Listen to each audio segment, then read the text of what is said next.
வாழ்க வையகம், வாழ்க வளத்துடன் உலகெங்கும் இருக்கும் ஜோதிடம் டாக்ஸ் தமிழ் குடும்பத்தினருக்கு டாக்டர் டிவைன் தினேஷன் அன்பான வணக்கங்கள். ஃபஸ்ட்டு எல்லாருக்குமே தமிழ் புத்தாண்டு வாழ்த்துக்கள். இதுதான் நம்மளுடைய ஆக்சுவல் நியூ இயர், ஏப்ரல் 14 சித்திரை 1.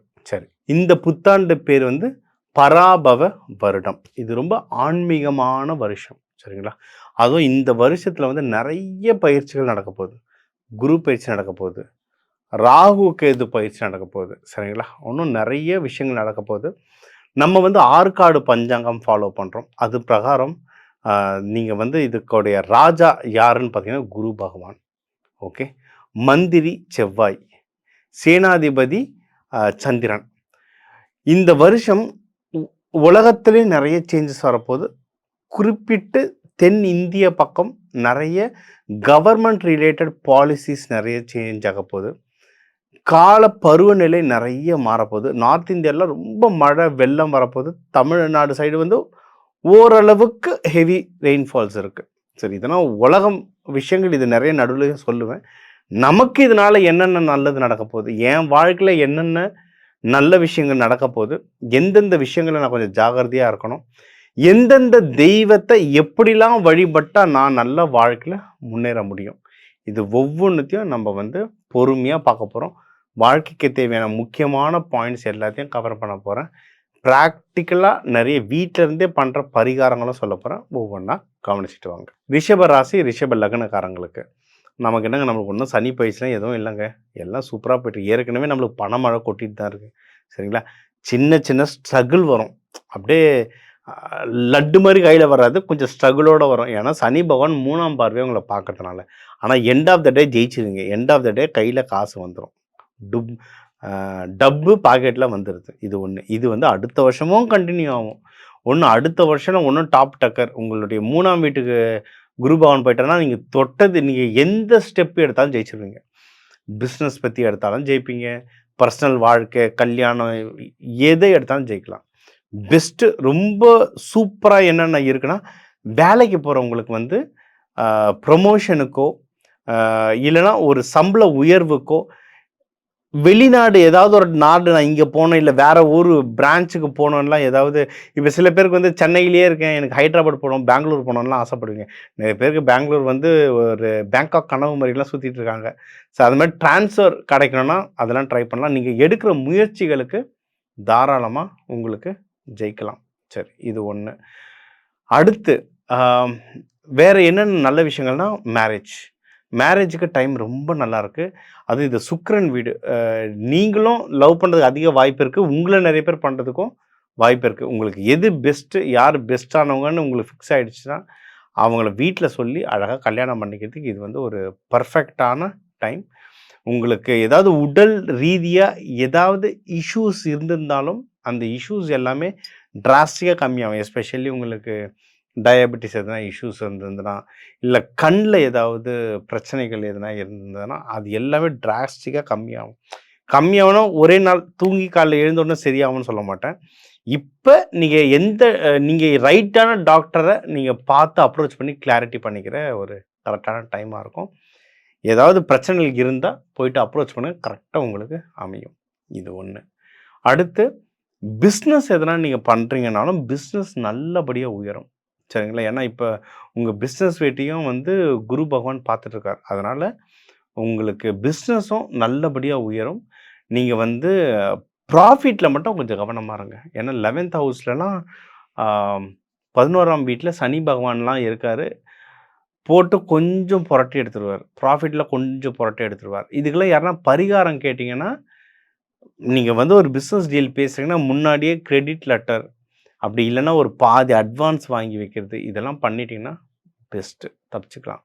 அதுவும் ரிஷபத்தில் வந்து நிறைய பேர் இந்த மீடியா சம்மந்தமாக, ஃபினான்ஸ் ரிலேட்டடாக, ஃபுட்டு சம்மந்தமாக, டைரி பிஸ்னஸ் சம்மந்தமாலாம் இருப்பீங்க. குளோபலாக பஞ்சாங்கம் படி குளோபலாக நிறைய கவர்மெண்ட் ரீதியாக நிறைய ஷிஃப்ட் நடக்க போகுது. குளோபலாக இந்தியாவில் வந்து கவர்மெண்ட் ரிலேட்டடாக பாலிசி சேஞ்சஸ் நிறைய வரப்போகுது. இதெல்லாம் டைரெக்டாக எங்கே அடிக்கணும், ஃபினான்ஸ் செக்டரில் தான் அடிக்கும். சரிங்களா? ஃபினான்ஸ் செக்டரில் அடிக்கும் டைரெக்டாக. இன்னொன்று, ஃபுட் இண்டஸ்ட்ரி தட்டுப்பாடுகள் வரும். என்னன்னா சாப்பாடுலாம் இருக்கும். அது வேற ஃப்ளைட்டு, கப்பல்கள் இதெல்லாம் அங்கங்க தேக்கமாயிடும். இப்ப நீங்க ஈரான் பக்கமே பார்த்தீங்கன்னா, அவங்க வந்து அந்த ஈரானுடைய அந்த ஸ்ட்ரெய்ட்ட வந்து குளோஸ் பண்ணிட்டாங்க. ஷிப் வர மூவ்மெண்ட்டையும் குளோஸ் பண்ணிட்டாங்க. பல கோடிக்கணக்கான ஷிப்மெண்ட் அங்கங்க அப்படி அப்படியே தேங்கி நிக்குது. இந்த மாரி மாட்டிக்கும். ஸோ நீங்க இந்த இம்போர்ட், எக்ஸ்போர்ட் பிசினஸ் பண்றவங்க ரொம்ப ஜாக்கிரதையா பண்ணுங்க. இந்த வருஷ பருப்புக்கு நீங்க வந்து இந்த வருஷம் சேஃபா இருக்கணும்னா, நீங்க வேண்ட வேண்டிய கடவுள் வந்து ரங்கநாதர், லக்ஷ்மி தாயார் இவங்கள வழிபாடு பண்றது சூப்பர். சிவன் முக்கியமா அம்பாளோட சேர்த்து வழிபாடு பண்றது நல்லது. நீங்க வந்து வெள்ளிக்கிழமை சுக்கிர ஹோரையில வழிபாடு பண்றது நல்லது. நான் ஒரு சின்ன டெக்னிக் உங்களுக்கு இதில் சொல்லித்தரேன். ஒவ்வொரு டைமும் நான் ஒரு சின்ன சின்ன சூட்சமம் உங்களுக்கு சொல்லி தருவேன். சரியா? பௌர்ணமி நேரத்தில் ஒரு வெள்ளி கிண்ணத்தில் தண்ணி ஊற்றி அதில் ஒரு 3 வெள்ளி காயின் இல்லை ஒரு 6 சின்ன சின்ன வெள்ளி காயின் போட்டுட்டு நைட்டெல்லாம் விட்டுட்டு அந்த தண்ணியை எடுத்து மறுநாள் குடிங்க. பயங்கரமாக சுக்கிரன் ஆக்டிவேஷன் வரும். நல்லா பணம் வரும். இது வந்து நம்மளுக்கு தெரிஞ்சவங்களாம் ஆஸ்திரேலியாவில் பண்ணுறாங்க. சூப்பரான ரிசல்ட்ஸ் வருது. அவங்க எப்படி இந்த வீடியோவும் பார்ப்பாங்க. இது வந்து இந்த தமிழ் புத்தாண்டுக்கு உங்களுக்கு கொடுக்குற கிஃப்ட். ட்ரை பண்ணுங்க. சந்தோஷமா இருங்க. மேலும் நம்ம வந்து முக்கியமான தகவல் எல்லாமே பார்த்தோங்க. உங்களோட ஓவரால் லைஃப் எப்படி இருக்கும்? பண வரவு எப்படி இருக்கும்? யாருக்கு கடன் கிடைக்காது? கடன் கிடைக்கும், கடன் கிடைக்காது. யாருக்கெல்லாம் திருமணம் ஆகும்? யாருக்கெல்லாம் கொஞ்சம் தடங்கள் வரும்? திருமணம் ஆனவங்களுக்குள்ள எப்படி யாருக்கெல்லாம் அந்யோன்யம் நல்லபடியாக இருக்கும்? யாருக்கு மகப்பேறு வரும்? யார் ஹெல்த் ஸ்டெடி ஆகும்? யாருக்கு பிஸ்னஸ் வரும்? யார் ஃபாரின் போகலாம்? இந்த மாதிரி முக்கியமான தகவலெல்லாம் நிறைய பார்த்தோம். அதுக்கான தெய்வங்கள், வழிபாடுகள், என்னுடைய நிறைய இந்த தனாகர்ஷ்ண டெக்னிக்ஸும் நடுவில் நிறைய சொல்லி தந்தேன்.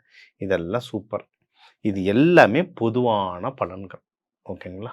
நம்ம வந்து ஒவ்வொரு மனுஷங்களுக்கும் ஒரு டிஃப்ரெண்ட் ஃபிங்கர் பிரிண்ட் இருக்க மாதிரி ஒவ்வொரு ஜாதகமும் டிஃப்ரெண்ட்டாக இருக்கும். உங்களுக்கு ஒன்றும் அக்யூரசி வேணும், முக்கியமான விஷயங்கள் நடக்குது எனக்கு இது இன்னும் கொஞ்சம் டீப்பாக தெரிஞ்சுக்கணும் சார்னா கன்சல்ட்டிங் எடுத்தால் தான் தெரிஞ்சுக்க முடியும். சரிங்களா? அதில் ஒன்றும் தெய்வ வழிபாடுகள், சில ப்ராக்டிஸ்லாம் ரொம்ப சீக்ரெட் டெக்னிக்ஸாக சொல்லித்தரேன். அது பண்ணிங்கன்னா இன்னும் நல்ல வாழ்க்கையில் முன்னேற முடியும். சரிங்களா? இது ஒன்று. அடுத்து நம்ம வந்து பல வருஷமாக இல்லை பல ஜென்மங்களாக கொண்டு வந்த கர்மாவை ஒரு கோவிலில் ஒரு பரிகாரத்தில் செய்ய முடியும்னா அந்த மாதிரி செஞ்சால் உலகத்தில் யாருமே கஷ்டப்பட மாட்டாங்க. எல்லாரும் தெய்வம் ஆகிடுவாங்க. நம்ம என்னன்னா ஒரு ஸ்டெப்பு கொஞ்சம் முன்னாடி பெட்டர் ஆகிட்டே போகிறோம். அவ்வளவுதான் விஷயம். சரிங்களா? இப்போ வந்து நீங்கள் தெய்வ வழிபாடு கூடவே நிறைய நம்ம வந்து சீடு தெரப்பி, சில விதைகளை வந்து இந்த கலர் பேப்பரில் மடித்து பாக்கெட்டில் வச்சுக்கோங்கன்னு சொல்கிறேன். மிதுன ராசிக்கு சில திரவங்கள்லாம் உடம்புல பூச சொல்கிறேன். அது உங்களுக்கு ஆக்டிவேட் ஆகும். சில பேருக்கு வந்து இந்த இப்போ வெள்ளியில் அருணாக்கயிறு போடுங்க, காப்பரில் வந்து கையில் காப்பு போடுங்கன்னு சொல்கிறேன். இதெல்லாம் மெட்டல் தெரப்பியில் வரும். இந்த மாதிரி நிறைய தெரப்பிகளில் அந்தந்த ராசிக்கு ஏற்ற மாதிரி நான் சொல்கிறேன். பொதுவாக இப்போதைக்கு சொல்லியிருக்கேன். ஜாதகம் பார்க்கும்போது ஒன்றும் அக்யூரேட்டாக சொல்லலாம். இதெல்லாம் என்னென்னா எக்ஸ்ட்ரா பாதுகாப்பு. ஓகே, ஒரு கிரகம் ஒர்க் ஆகுது. ஒரு கிரகம் எப்படி ஒர்க் ஆகும்? இப்போ சனி பகவான்னா இப்படி காக்கா மேலே பறந்து வந்து பக்கத்தவங்க கொத்திக்கிட்டா இருப்பார், அப்படி இல்லை. அது ஒரு கிரகம். அதுலேருந்து கிரே கலரில் ஒரு சாம்பல் நிறத்தில் ஒரு ரேஸ் வருது. என் உடம்புல எங்கே சாம்பல் நிற பாகம் இருக்கோ அதை தாக்குது. அது மூலிமா மற்ற பிரச்சனைகள் வருது. அப்போ அதை சரி பண்ணிட்டா எனக்கு மற்ற பிரச்சனைகள் சரியாயிடும். இதுதான் லாஜிக். சரிங்களா? ஸோ இந்த லாஜிக்கில் நம்ம நிறைய சயின்டிஃபிக்காகவும் எக்கச்சக்கமான விஷயங்கள் சொல்லித்தரோம். இதெல்லாம் ப்ராக்டிஸ் பண்ண நம்ம வந்து வாழ்க்கையில் ஒன்றும் முன்னேறுவோம். இது சம்மந்தமாக தன ஆக்கர்ஷண கிளாஸ், சுக்கிரன் ஆக்டிவேஷன், சனி பயிற்சி நிவர்த்திகள், இந்த மாதிரி எக்கச்சக்கமாக கிளாஸ்கள் நம்ம நடத்திட்டுருக்கோங்க. சரிங்களா? நம்ம தமிழ், இங்கிலீஷ், ஹிந்தின்னு பல லாங்குவேஜில் எடுத்துகிட்ருக்கோம். ஆன்லைனில் எடுத்துகிட்ருக்கோம். ஸோ தேவைப்படுறவங்க கீழே நம்பர் இருக்குது. அந்த பயிற்சிகளை பண்ணுங்க. அது ஒரு கிரகம் எப்படி ஒர்க் ஆகுது? ஏன்னா இது நிறைய படித்தவங்க வெளிநாட்டில் இருக்கவங்கலாம் பார்க்குறீங்க. ஒரு கிரகம் எப்படி ஒர்க் ஆகுது? பக்தியை தாண்டி சயின்டிஃபிக்காக எப்படி ஒர்க் ஆகுது? அதை சயின்டிஃபிக்காக எப்படி நான் அப்ரோச் பண்ணி நான் சரி பண்ணிக்கிறதுன்றதை கற்றுக்கிட்டிங்கன்னா நீங்களும் சரி உங்கள் குடும்பத்துக்கும் அதை அப்ளை பண்ணி இன்னும் மேலும் வளரலாம். தமிழ் சமூகம்ன்றது அறிவு சார்ந்த சமூகம். பக்தி ப்ளஸ் ஆன்மீகம் தான் தமிழ் சமூகம். ஸோ நம்ம பக்தி, ஏன்னா கடைசியில் எல்லாமே ஆண்டவன் தான்.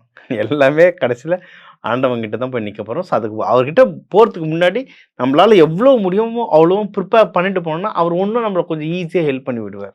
அவ்வளோதான். இல்லைன்னா சும்மாலாம் நடத்தின பாடம் வரைக்கும் போய் ஹோம்ஒர்க் பண்ணிட்டு வாங்கன்றவார். அதனால் முடிஞ்ச அளவுக்கு நம்ம ட்ரை பண்ணுவோம். இந்த இந்த பரிகாரங்கள்லாம் பண்ணிட்டு வர, இந்த தெய்வ வழிபாடுகள் பண்ணிட்டு வர நெறைய மிராக்கிள் நடக்குது. அது இந்த சேனல்லயே இந்த இன்டர்வியூ பார்த்து வந்து எத்தனையோ கிளையண்ட்ஸுக்கு பல மாதங்கள் ஆயிடுச்சு. அவ்வளோ ரிசல்ட் வந்துட்டுருக்கு. என் வெப்சைட்டெல்லாம் ஒவ்வொன்னா போட ஆரம்பிச்சிருக்கேன். ஸோ நீங்களும் எல்லாருக்கும் எல்லா நல்லதும் நடக்க திருவண்ணாமலையில இருக்க அருணாச்சலேஸ்வரர், உண்ணாமலை அம்மாவை வேண்டிக்கிட்டு, உங்க எல்லாருக்கும் இந்த தமிழ் புத்தாண்டு சிறப்பா அமைய டாக்டர் டிவைன் தினேஷின் வாழ்த்துக்கள். வாழ்க வளத்துடன்.